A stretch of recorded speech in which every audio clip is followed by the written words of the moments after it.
Digital arrest की। जी हाँ, पढ़े लिखे लोग अमूमन हम ये सोचते हैं कि हम शायद किसी ठगी के शिकार नहीं हो सकते, लेकिन ये बहुत ही गलत मान्यता है या बहुत ही गलत आत्मविश्वास है, क्योंकि ये अति आत्मविश्वास कहलाएगा। ऐसा ही मामला भोपाल से सामने आया, जहां पर बैंक ऑफ इंडिया के रिटायर्ड मैनेजर के साथ 68 लाख रुपए की ठगी हुई है। डिजिटल अरेस्ट उनको बना लिया गया था। भोपाल के शाहपुरा इलाके का ये पूरा मामला है। उनसे कहा गया कि उनके कार्यकाल के दौरान उनकी ब्रांच में जो कथित घोटाला हुआ था उसमें उनका भी नाम आ रहा है, उनके परिवार का नाम आ रहा है, जिसके बाद उनको बाकायदा वीडियो कॉल किए गए, उनको धमकाया गया और उनको पैसे देने के लिए मजबूर किया गया।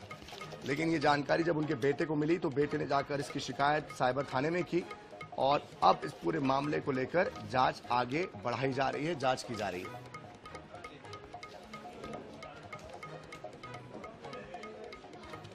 तो जानकारी के मुताबिक 65 साल के दयाराम देशमुख शाहपुरा में रहते हैं। उनके बेटे पीयूष देशमुख ने इसके बारे में बताया कि बैंक ऑफ इंडिया से पिता रिटायर हुए हैं बतौर मैनेजर। अज्ञात नंबर से उनको फोन कॉल आया था और भोपाल पुलिस अधिकारी खुद को बताकर अज्ञात लोगों ने 4 करोड़ रुपए के फ्रॉड के मामले में जेल भेजने की धमकी उनको दी थी, जिससे कि बुजुर्ग डर गए।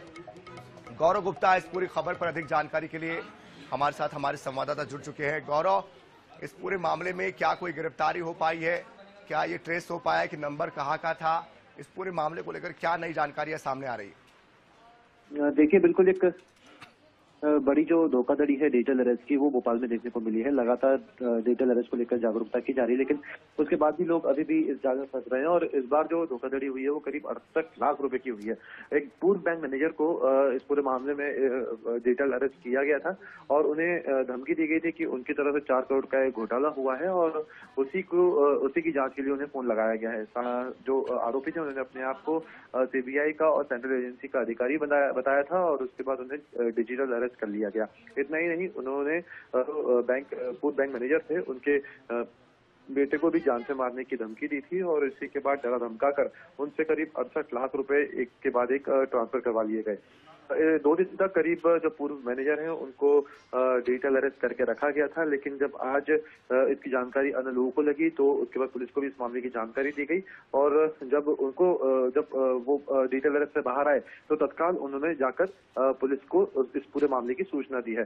फिलहाल इस मामले में पुलिस ने एफआईआर तो दर्ज कर ली है और जो जिस नंबर से कॉल आया था उसको जो है ट्रेस करने की इस वक्त कोशिश की जा रही है, क्योंकि देखिए डिजिटल अरेस्ट के मामले में हमेशा देखा जाता है कि जो भी धोखाधड़ी होती है उसका जो पैसा होता है वो ज्यादातर क्रिप्टो करेंसी से बदलकर उसको देश के बाहर पहुंचा दिया जाता है और जो जिन नंबरों से ये पूरी धोखाधड़ी की जाती है वो वीपीएन के माध्यम से या अन्य तकनीक के माध्यम से दूसरे देश या दूसरे स्थानों का आईपी एड्रेस दिखाकर फिर कॉल किया जाता है। ऐसे में जो नंबर है वो ट्रेस नहीं हो पाते हैं।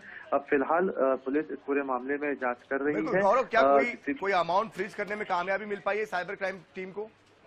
देखिए, क्योंकि 2 दिन तक जो मैनेजर हैं वो इसमें डिजिटल अरेस्ट से रहे थे। 2 दिन तक अरेस्ट रहने के दौरान ही उन्होंने पूरा पैसा ट्रांसफर कर दिया था।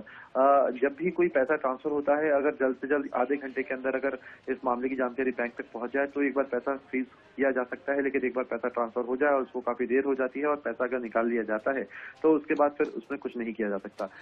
2 दिन तक क्योंकि पूर्व मैनेजर डिजिटल अरेस्ट रहे थे और इसी वजह से अब पैसा जो है वो जाहिर सी बात है यहाँ पर जागरूकता बेहद जरूरी हो जाती है। बहुत शुक्रिया गौरव गुप्ता इस पूरी जानकारी के लिए।